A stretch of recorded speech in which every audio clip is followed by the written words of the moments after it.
Los Hechos de los Apóstoles, capítulo 51. Un fiel subpastor. La historia de Pedro es la crónica de una transformación profunda. De ser un discípulo impulsivo, lleno de confianza en sí mismo y presto a corregir a otros, pasó a convertirse en un líder humilde, consciente de su propia debilidad y dependiente por completo del poder divino. Su naturaleza ardiente y su amor propio lo habían llevado a hacer promesas audaces que no pudo cumplir. Sin embargo, en la amargura de su negación y en la profundidad de su arrepentimiento, encontró una nueva fortaleza. Esa dolorosa caída rompió su autosuficiencia y lo preparó para cuidar con ternura a otras almas heridas.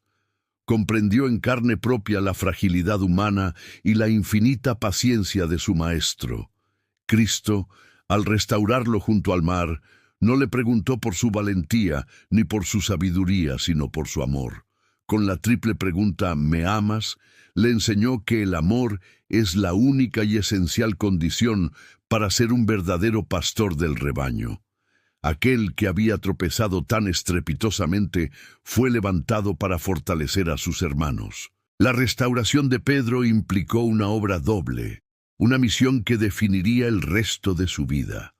Por un lado, fue llamado a predicar con un poder audaz y convincente a los incrédulos, llevando el Evangelio a multitudes que aún no conocían a Cristo. Su sermón en Pentecostés es un testimonio imborrable de esa faceta de su ministerio. Pero, por otro lado, se le confió la tarea de fortalecer en la fe a los hermanos, de apacentar a las ovejas ya reunidas en el redil. Pedro no fue solo un evangelista, sino un pastor dedicado que nutría, acompañaba y elevaba espiritualmente a la comunidad de creyentes. Su labor consistía en alimentar el rebaño con la verdad, protegerlo de los peligros y guiarlo con un ejemplo de devoción. Comprendió que su responsabilidad no terminaba con la conversión de las almas, sino que apenas comenzaba. Debía ser un pilar para la iglesia naciente, un ancla en tiempos de persecución y confusión. En el corazón de este ministerio pastoral se encontraba un requisito absoluto e insustituible: el amor de Cristo. Pedro aprendió, a través de su propia experiencia, que sin un amor genuino y profundo por el Salvador, cualquier talento o habilidad pastoral es completamente inútil. Un ministro puede poseer elocuencia, conocimiento teológico y una gran capacidad de organización, pero si no ama a Cristo por encima de todas las cosas, no está calificado para cuidar de su rebaño. El verdadero ministerio no se basa en un sentimentalismo pasajero o en una emoción superficial, sino en un principio vivo y constante. Es un amor que se manifiesta en la obediencia, en el sacrificio y en un deseo ferviente de reflejar el carácter del gran pastor. Este amor transforma el deber en un deleite y la carga en un privilegio. Es la fuerza motriz que impulsa al pastor a buscar a la oveja perdida y a vendar las heridas de la quebrantada. Esta lección moldeó profundamente la actitud del pastor hacia aquellos que yerran. Pedro nunca olvidó cómo Jesús lo trató después de su negación. No hubo reproches amargos ni una condena fulminante, sino una mirada de tristeza y amor que lo llevó al arrepentimiento. Jesús lo trató con infinita paciencia, con una ternura que sanaba y con una gracia que restauraba por completo. Esa es la manera en que los ministros de Cristo deben tratar a los que caen. Deben corregir, pero con amor en la reprensión. Deben advertir, pero con esperanza en la exhortación. El pastor fiel no es un acusador, sino un médico espiritual. Su objetivo no es exponer la falta para avergonzar al caído, sino guiarlo de regreso al camino con la misma compasión que el Salvador le mostró a él. Debe recordar siempre su propia fragilidad, sabiendo que solo por la gracia de Dios se mantiene en pie, y extender esa misma gracia a sus hermanos. Con el tiempo, Pedro se convirtió en un educador y un ejemplo viviente para la iglesia. No solo predicaba la palabra, sino que la encarnaba en su vida diaria. Su hogar se transformó en un centro de formación donde los jóvenes eran instruidos en los principios del Evangelio. Impulsó vocaciones, animando a otros a consagrar sus vidas al ministerio, y modeló con su conducta una vida espiritual auténtica y profunda. A medida que su influencia crecía, su preocupación por las comunidades de creyentes se extendía más allá de Jerusalén. A través de sus escritos, fortaleció a las iglesias dispersas por todo el mundo pagano, enviando cartas llenas de ánimo, instrucción y consuelo. Sus epístolas se convirtieron en un faro de luz para aquellos que enfrentaban la persecución y la incertidumbre, recordándoles las verdades eternas sobre las que se fundamentaba su fe. En medio de las pruebas, Pedro presentaba la resurrección de Cristo como el fundamento inamovible de una esperanza viva.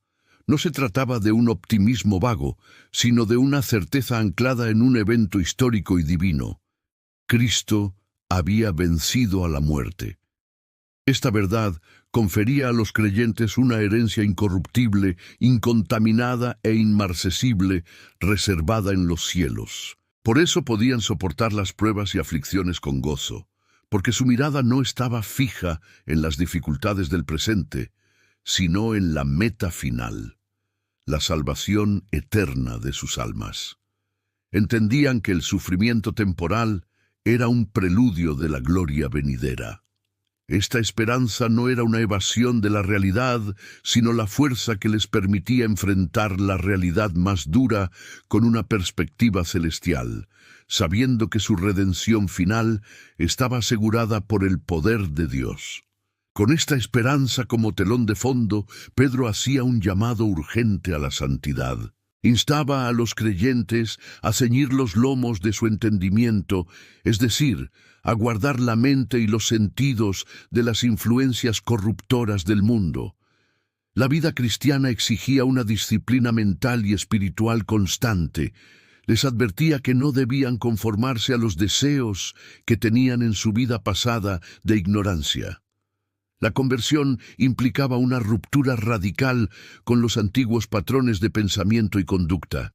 En su lugar, debían vivir con sobriedad, obediencia y pureza, reflejando el carácter del Dios Santo que los había llamado. La santidad no era una opción, sino la consecuencia natural de haber sido redimidos.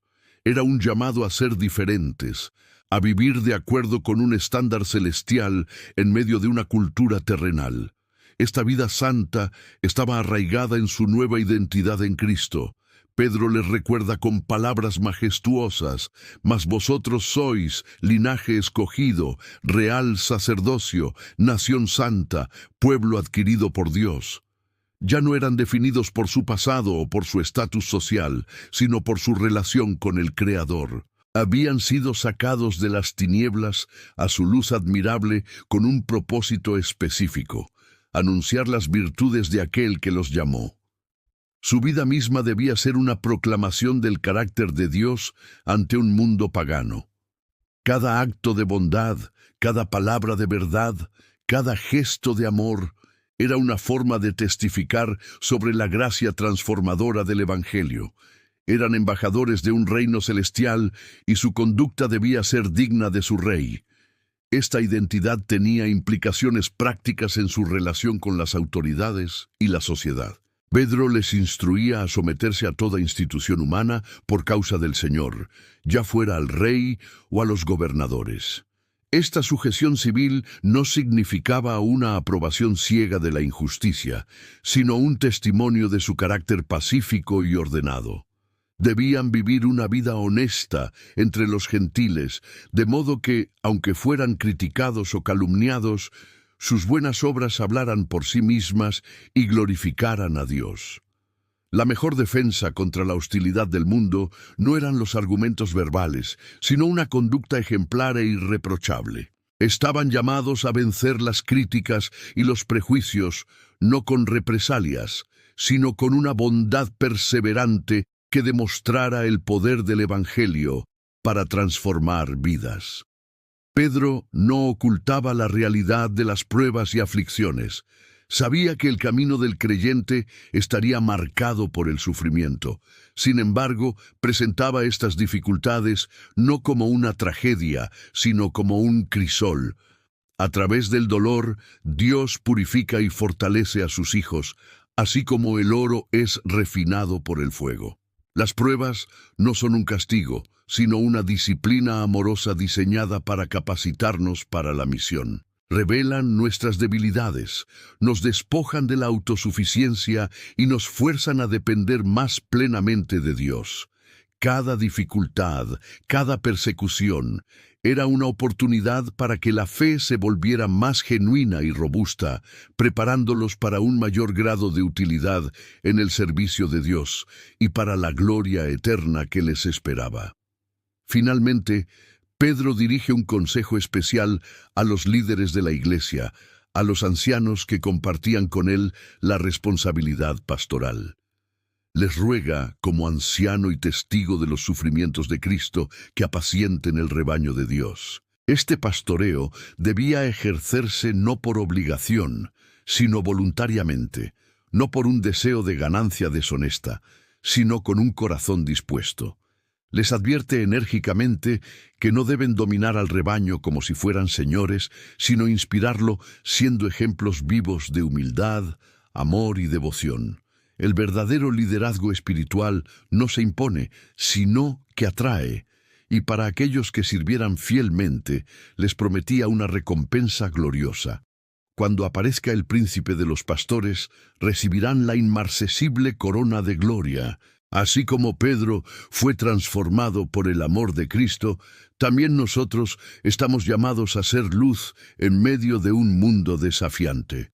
Si este mensaje fortaleció tu fe, te invito a seguir acompañándonos en esta serie sobre los Hechos de los Apóstoles. Suscríbete, comparte este video y ayúdanos a llevar la esperanza del Evangelio a miles más. Gracias por estar aquí, y que el Príncipe de los Pastores te guíe siempre.